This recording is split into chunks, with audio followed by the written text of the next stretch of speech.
दोस्तों मुझे उम्मीद है कि आप भी मेरी तरह बचपन से अपने पेरेंट्स से सुनते हुए आ रहे होंगे कि तमीज से बात करना सीखो, और शायद आपके हिसाब से आपने ये सीख भी लिया होगा कि तमीज से बात कैसे करते हैं। ये हम देखेंगे आपने सीखा है कि नहीं। तमीज से बात करना आपको हर उम्र में आना चाहिए, एंड दैट्स व्हाई इस वीडियो में मैं आपको 50 things every young gentleman should know से बताऊंगा कि एक जेंटलमैन को कैसे बात करनी चाहिए। आप ये बातें इस वीडियो से सीखोगे। नंबर 1, सॉरी कहने का सही तरीका। नंबर 2, अगर कोई आपसे सॉरी कह रहा है, आपसे माफी मांग रहा है, तो उसकी माफी आपको कैसे एक्सेप्ट करनी चाहिए। नंबर 3, जब कोई आपसे बड़ा, इतना बड़ा जिसके आप बहुत रिस्पेक्ट करते हो, आपसे कुछ ऐसा सवाल पूछे जिसका जवाब सिर्फ हाँ या ना में ही है, तब आप उन्हें कैसे रिस्पेक्टफुल जवाब दो। नंबर 4, अपना मुंह कब बंद रखना चाहिए। नंबर 5, ऐसा गिफ्ट कैसे एक्सेप्ट करें जो आपको पसंद नहीं है।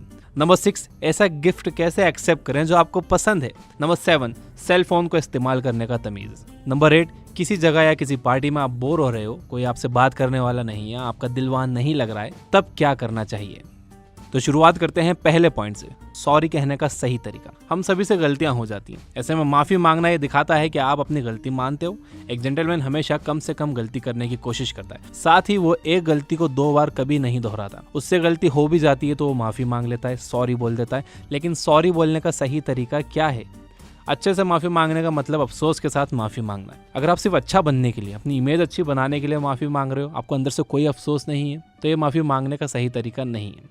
लोग इतने बेवकूफ़ नहीं है, लोग बहुत समझदार होते हैं, वो समझ जाते हैं कि आप दिल से माफ़ी मांग रहे हो या बस अपनी इमेज बनाने के लिए माफ़ी मांग रहे हो। तो जब आपसे गलती हो जाए तो आप दिल से माफ़ी मांगो, ना कि दिखावे की माफ़ी मांगो।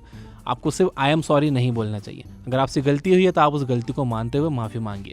एग्जाम्पल के लिए, आई एम सॉरी, मुझसे आपका ग्लास टूट गया। आई एम सॉरी, मैंने आपके बेड पर पानी गिरा दिया। इसके बाद कभी कभी सिर्फ माफ़ी मांगने से काम नहीं चलता। लॉस इतना ज़्यादा होता है कि वो कुछ शब्द बोलने से ठीक नहीं होता। ऐसे में आप सॉरी बोलते हुए ये कहो कि आप उस गलती की भरपाई कर दोगे। फॉर एग्जाम्पल, आप ये कहिए कि आई एम सॉरी, मुझसे आपकी गाड़ी गिर गई, मैं उसे रिपेयर करवा दूंगा। अब आपके पास पैसे नहीं है रिपेयर करवाने के, तो ये भी आप उस गाड़ी के मालिक से डिस्कस करिए कि मेरे पास पैसे नहीं है, आप कोई रास्ता बताओ कि मैं इसे कैसे रिपेयर करवाऊँ, या मैं आपके लिए कुछ और काम कर दूँ जिससे इस नुकसान की भरपाई हो जाए। इस तरह से मांगी जाती है माफ़ी। नंबर 2, अगर कोई और आपसे माफ़ी मांग रहा है तो उसकी माफ़ी कैसे एक्सेप्ट करें। कई बार ऐसा होगा कि लोग आपसे सॉरी बोलेंगे, ऐसे में आपको उन्हें माफ़ करना आना चाहिए। ऐसा हालात में आपको सही शब्दों का इस्तेमाल करना आना चाहिए। मान लीजिए कि आपने अपने एक दोस्त को अपनी एक बुक पढ़ने के लिए दी, लेकिन उसके कुत्ते ने आपकी वो बुक काट दी। ऐसे में आपका दोस्त आपसे सॉरी कहने के लिए आएगा और आपको कहना है कोई बात नहीं, इट्स ओके। इसके बाद आपको ये नहीं कहना है कि कोई बात नहीं, लेकिन अगली बार से ऐसा ख्याल रखना, अगली बार से कुत्ते को संभाल लेना, अब अगली बार ऐसा नहीं होना चाहिए। ऐसा कहने से आप ये दिखाते हो कि आपने अभी भी उसे माफ़ नहीं किया है। अगर आपसे कोई गलती हुई होती तो आपको अपने आप बुरा लगता, उसी तरह से आपके दोस्त को भी बुरा लग रहा है, इसीलिए उससे कहो कि कोई बात नहीं। इसके बाद कुछ इस तरह से उस बात को भुला दो जैसे वो कभी हुई ही नहीं थी। साथ ही अपने दोस्तों को उनकी गलती बार बार याद मत दिलाओ। इससे आप ये दिखाते हो कि आपने उन्हें अभी तक माफ़ नहीं किया। किसी को माफ़ करने का मतलब उसकी गलती को भुला देना ही होता है। लेकिन अगर आपका दोस्त बार बार आपकी दी हुई चीज़ को ख़राब करके आपको लौटाता है, तब भी आपको उसे माफ़ तो करना ही होगा, लेकिन फिर उससे अपनी कोई चीज़ मत दो। अब थोड़ी अकल भी तो लगाओ। कुछ लोग हमेशा आपका फ़ायदा उठाने के बारे में सोचते हैं, इसीलिए ये ध्यान में रखिए कि लोग आपकी अच्छाई का फ़ायदा ना उठाएं। उन्हें हर बार मौका मत दो। नंबर 3, सेइंग सर और मैम। इंडिया के लोग अपने से बड़े को भाई, आंटी या अंकल कहकर बुलाते हैं। वो अपने स्कूल या कॉलेज के टीचर्स को सर या मैम कहकर बुलाते हैं। लेकिन अमेरिका में ऐसा नहीं होता। वहाँ के बच्चे अपने दोस्त के पेरेंट्स को अंकल या आंटी नहीं बोलते, वो उन्हें मिस्टर कहकर बुलाते हैं। ऐसे ही वो अपने टीचर्स को भी मिस्टर या मिस कहकर या मिसेज कहकर बुलाते हैं। इसी तरह से दुनिया के अलग अलग पार्ट्स में लोग अलग अलग रिवाजों को फॉलो करते हैं। इसमें सही या गलत नहीं होता, ये बस सिर्फ अलग अलग रिवाज है। ऐसे में ये कम ज़रूरी होता है कि आप क्या बोल रहे हो, बल्कि ये ज़्यादा ज़रूरी होता है कि आप कैसे बोल रहे हो। इसीलिए हमेशा कुछ इस तरह से बोलो कि ये लगे कि आप सामने वाले की इज्जत कर रहे हो। इसके लिए आप चाहो तो सर या मैम का इस्तेमाल कर सकते हो, लेकिन ये ज़रूरी नहीं है। जिस तरह से आप लोगों को इज्जत देते हो, उसी तरह से हर जगह हर किसी को इज्जत दी जाती हो। अलग अलग जगह पर अलग अलग रिवाज होते हैं, जैसे कि मैंने पहले बताया, और लोगों के अलग अलग तरीके होते हैं। इसीलिए किसी को नीचा मत दिखाओ अगर वो आपके यहाँ के तरीकों को नहीं समझ रहा है। हर किसी को इज्जत देना सीखो। लोग गलत नहीं होते, सिर्फ अलग होते हैं। अगर आपसे कोई बड़ा जिसकी आप बहुत रिस्पेक्ट करते हो कोई ऐसा सवाल पूछ रहा है जिसका जवाब सिर्फ हाँ या ना में है, तो आप सिर्फ हाँ या ना मत कहो। आप कह सकते हो यस थैंक यू, या फिर यस सर, यस मैम, या फिर आप किसी भी तरह से सामने वालों को इज्जत दे सकते हो। अगर आप किसी और के घर में गए और आपको पता नहीं है कि उनके वहाँ के रिवाज क्या हैं, तो आप उनसे पूछ लो, सिंपल, ताकि उन्हें आपकी किसी बात का बुरा ना लगे। नंबर 4 है ये जानना कि अपना मुंह बंद कब रखें। कभी कभी चुप रहना ज़्यादा अच्छा होता है। किसी दूसरे के मामले में बोलना हर वक्त अच्छी बात नहीं होती। इसलिए एक जेंटलमैन को यह पता होता है कि कब उसे चुप रहना चाहिए। अगर आप किसी आदमी की पर्सनल बात को दूसरे को बताते हो तो ये दिखाता है कि आप भरोसे के लायक बिल्कुल नहीं हो। लेकिन अगर आप ये जानते हो कि कोई आदमी गलत काम कर रहा है, वो किसी की पैसा चोरी कर रहा है या फिर ड्रग्स ले रहा है, तो ऐसे में राज को राज मत रखो। अगर कोई इंसान गलत काम कर रहा है तो इस बात को सिर्फ उन लोगों को बताओ जो इस काम को रोक सकते हो। अगर आप एक बच्चे को गलत काम करते हुए देख रहे हो तो आप उसके पेरेंट्स को बताओ।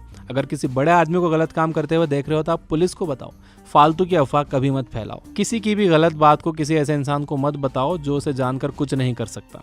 बहुत से लोग सिर्फ मजा लेने के लिए किसी की गलतियों को ढूंढते हैं, सुनते हैं, बताते हैं।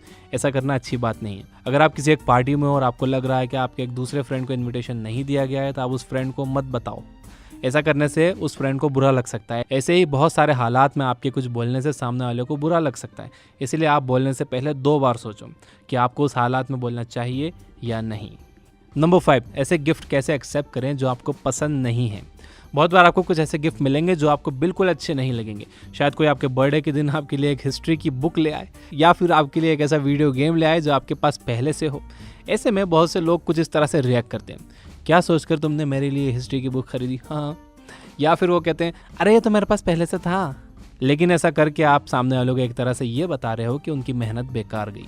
इसलिए जब कोई आपको कुछ ऐसा गिफ्ट दे जो आपको पसंद नहीं है तो आप सिर्फ एक थैंक यू बोल दो। सामने वाले को ये बताओ कि आपको अच्छा लगा कि उसने अपना समय निकाल कर आपके लिए कुछ लिया, अपने पैसे खर्च किए आपको देने के लिए। इससे फ़र्क नहीं पड़ता कि आपको गिफ्ट में क्या मिला है। फ़र्क इससे पड़ता है कि आपको जो भी मिला है उसे किसने दिया है और क्या सोच कर दिया है।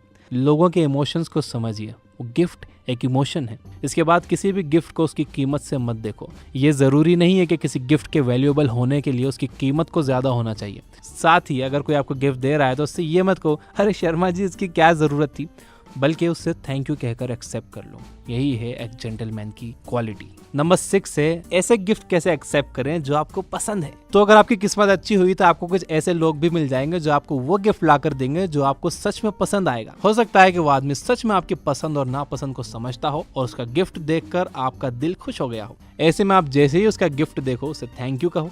लेकिन अगर साथ में किसी दूसरे ने भी आपको गिफ्ट दिया है तो एक गिफ्ट को दूसरे गिफ्ट से कंपेयर मत करो। एग्जाम्पल के लिए, अगर आपको किसी ने कोई गिफ्ट दिया और आपको वो बहुत पसंद आया तो उस आदमी से बढ़ चढ़कर उस गिफ्ट की तारीफ मत करो, क्योंकि अगर आपको दूसरों ने भी गिफ्ट दे रखा है तो इससे उन्हें तकलीफ हो सकती है। आप बाद में उस खास आदमी को एक थैंक यू नोट लिखकर ये बता सकते हो कि आपको गिफ्ट कितना पसंद आया। थैंक यू नोट एक तरह से एक प्राइवेट कन्वर्सेशन है जिसमें आप उसे ये खुलकर बता सकते हो कि आपको क्यों उनका गिफ्ट सबसे खास लगा। और थैंक यू नोट्स लिखना भी एक जेंटलमैन की क्वालिटी है। ये भी तमीज से बात करने का एक हिस्सा है। एक बात और, अगर आपको अपने बर्थडे पर वो गिफ्ट ना मिले जो आप चाहते थे तो आप लोगों से जाकर ये मत कहो कि मुझे अपनी पसंद के गिफ्ट मिले ही नहीं। और अगर आपको बहुत महंगे गिफ्ट भी मिले हैं तो भी लोगों के सामने उसकी बात मत करो। इन दोनों बातों से लगता है कि या तो आप लालची हो या फिर आप घमंडी हो। नंबर 7, मोबाइल फ़ोन यूज़ करने का तमीज़। आज के वक्त में फ़ोन का क्रेज़ हर किसी को है, लेकिन इसके इस्तेमाल से बहुत से लोगों को परेशानी होती है। जब आप किसी के सामने बैठकर फ़ोन यूज़ करते हो तो उसे लगता है कि आप उसे इग्नोर कर रहे हो। जब आप अपने फ़ोन के स्कूल में या मूवी थिएटर में ले जाते हो और फिर वहाँ इस्तेमाल करते हो तो इससे आसपास के लोग डिस्टर्ब होते हैं। हर बार आपके फ़ोन की लाइट या आपके फ़ोन की रिंगटोन किसी को डिस्टर्ब करती है। इसीलिए यह ज़रूरी है कि आप फ़ोन से रिलेटेड कुछ अच्छी आदतें बनाओ। सबसे पहले अपने फ़ोन को पब्लिक प्लेसेस पर वाइब्रेशन मोड पर कर दो। अगर आप थिएटर में हो, क्लास में हो, सेमिनार में हो, रेस्टोरेंट में हो या कुछ दोस्तों के साथ या फिर अपनी फैमिली के साथ हो तो अपने फ़ोन को बिल्कुल यूज़ मत करो। अगर आपको इस बीच में किसी का कॉल आता है तो आप वहाँ से निकल जाओ, बाहर जाकर बात करो। अगर आप हर वक्त अकेले बैठकर उसमें गेम्स खेलते रहोगे, गाने सुनते रहोगे, यूट्यूब देखते रहोगे तो दूसरे लोगों को लगेगा कि आपको उनसे ज़्यादा इंटरेस्ट अपने फ़ोन में है, आप अपने फ़ोन को ज़्यादा अहमियत देते हो। अगर आपके फ़ोन का रिचार्ज आपके पेरेंट्स करा रहे हैं तो उसे मानिए और उसके हिसाब से ही अपना फ़ोन इस्तेमाल करिए। अगर आप खुद रिचार्ज कराते हैं तो भी आप एक लिमिट लगाइए और आपको खुद ही रिचार्ज कराना चाहिए। अपने पेरेंट्स पर बोझ मत बनो, कुछ काम करो और अपने खर्चे खुद ही उठाओ। तीसरा है, अगर आपको फ़ोन पर बात करना है तो कुछ इस तरह से बात करो कि कोई दूसरा उससे डिस्टर्ब ना हो। किसी को आपकी बात में इंटरेस्ट नहीं है अगर आप उनसे या फिर उनके बारे में बात नहीं कर रहे हो। लोग हर वक्त अपना काम कर रहे होते हैं और ऐसे में जब कोई उनके पास में कोई बात कर रहा होता है तो उन्हें प्रॉब्लम होती है। चौथा यह है कि अपने दोस्तों के सामने ये मत दिखाओ कि आपके पास कितना अच्छा फ़ोन है, और अगर उनके पास अच्छा फ़ोन नहीं है तो उनका मजाक बिल्कुल मत उड़ाओ। और अगर आपके पास अच्छा फ़ोन है तो चांसेस है वो आपके पेरेंट्स ने दिलाया होगा या फिर आपने वो EMI पे लिया होगा। तो अच्छा फ़ोन खरीदना कोई बहुत बड़ी बात नहीं है, इसलिए किसी का मजाक मत उड़ाओ या अपने फ़ोन पर घमंड मत करो। आते हैं अगले पॉइंट पर, नंबर 8। जब आप किसी नई जगह गए हो, किसी पार्टी में गए हो और वहाँ पर बोर हो रहे हो, तब क्या करें? बहुत बार ऐसा होगा, आप खुद को ऐसी पार्टीज में पाओगे जहाँ पर होने में आपको बिल्कुल मज़ा नहीं आएगा हो सकता है कि एक सेमिनार हो, एक कंसर्ट हो, एक स्पोर्ट्स इवेंट हो, एक पार्टी हो या फिर एक क्लास। इन सभी हालातों में आप ऊब सकते हो, और ऊब जाना भी कोई बुराई नहीं है। हम सभी को कुछ बातें पसंद नहीं होती हैं, कुछ कामों में इंटरेस्ट नहीं होता है, लेकिन ऐसे हालात में आपको कुछ इस तरह से बर्ताव करना होगा जिससे दूसरों को परेशानी ना हो। सबसे पहले तो ये समझो बाबू कि अगर आप बोर हो गए हो तो इसका मतलब ये नहीं है कि हर कोई बोर हो गया है। इसीलिए आप अपना ध्यान लगाने के लिए दूसरों का ध्यान मत भटकाओ। अपनी उंगलियां चटकाना, गाने गाना, टेबल बजाना या फिर आसपास के लोगों से बोलना कि आप कितने बोर हो गए हो, ये सारे काम गलत हैं भैया। याद रखो कि वहाँ पर कुछ लोग हैं जो शो को एंजॉय कर रहे हैं, जो उस पार्टी को एंजॉय कर रहे हैं, जो उस इवेंट को एंजॉय कर रहे हैं। आप अपने चक्कर में उनका मजा खराब मत करो। इसके अलावा अगर आपके पेरेंट्स ने आपको वो शो देखने के लिए कहा है या फिर उस क्लास में जाने के लिए कहा है, तो याद रखिए कि उन्होंने भी आपके लिए वो काम किए हैं जो उन्हें बिल्कुल पसंद नहीं थे। इसलिए आप उनके इमोशन को इज्जत दो और सिर्फ इंटरेस्टेड होने का नाटक तो कर लो कम से कम। अब बात करते हैं कि आपको किस तरह से एक्ट करना है। आप सिर्फ सामने स्टेज पर परफॉर्म कर रहे इंसान को ध्यान से देखो, किसी को पता नहीं लगेगा कि आप बोर हो रहे हो। आप भले ही अपने मन में कुछ और बातें सोचो, लेकिन सामने देखते रहने की कोशिश करो। और अपना टाइम काटने के लिए आप च्युइंगम मत चबाओ, ना ही अपने फोन में गाने सुनो। जब आप कुछ इस तरह की हरकतें करते हो तो सामने वाले को लगता है कि आप बोर हो रहे हो, तो वह आपको समझने लगता है कि आप में बचपना भरा पड़ा है, और यह एक जेंटलमैन की निशानी नहीं है। तो दोस्त, ये थी वो कुल मिला के 9 बातें जिनकी मदद से आप तमीज से बात करना सीख सकते हो, तमीज से रहना सीख सकते हो। अगर आप सीखना चाहो तो, मैं तो फोर्स नहीं करूंगा, कोई भी आपको फोर्स नहीं कर सकता, आपकी मर्जी है।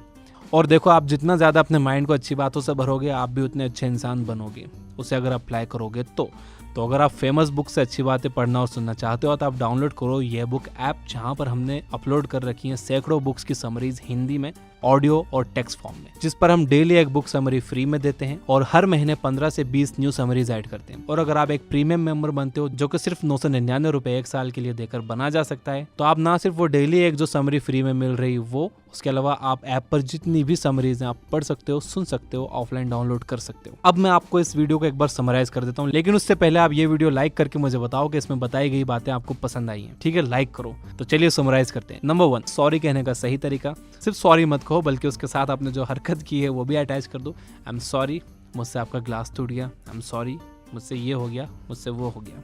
ठीक है। नंबर 2 है, जब कोई आपसे सॉरी कहे तो उसके सॉरी एक्सेप्ट कर लो। क्या कहकर? इट्स ओके, चलता है, ऐसा क्या एक्सेप्ट कर लो। उसे ये मत कहो कि इट्स ओके, ध्यान रखना था, इट्स ओके, ऐसा नहीं होने देना था। नंबर 3 है, जब कोई आपसे बड़ा जिसकी आप रिस्पेक्ट करते हो आपसे कोई ऐसा सवाल पूछे जिसका जवाब सिर्फ हाँ या ना में है, तब आप उन्हें सिर्फ यस या सिर्फ नो मत कहो, बल्कि यस सर, यस मैम, या फिर यस थैंक यू, या फिर नो थैंक यू, ऐसा कहो। नंबर 4 है, ये सीख लो कि अपना मुंह कब बंद रखना है। कभी कभी चुप रहना ज़्यादा अच्छा होता है। चुप रहने से कई प्रॉब्लम्स खत्म हो जाती है और कई प्रॉब्लम्स आती ही नहीं है। और जितना ज़्यादा बोलोगे उतनी ज़्यादा गलतियाँ करोगे, उतना ज़्यादा फंसोगे। नंबर 5 ये है, ऐसे गिफ्ट कैसे एक्सेप्ट करें जो आपको पसंद नहीं है। थैंक यू कहकर एक्सेप्ट करो, नाक मुंह मत बनाओ।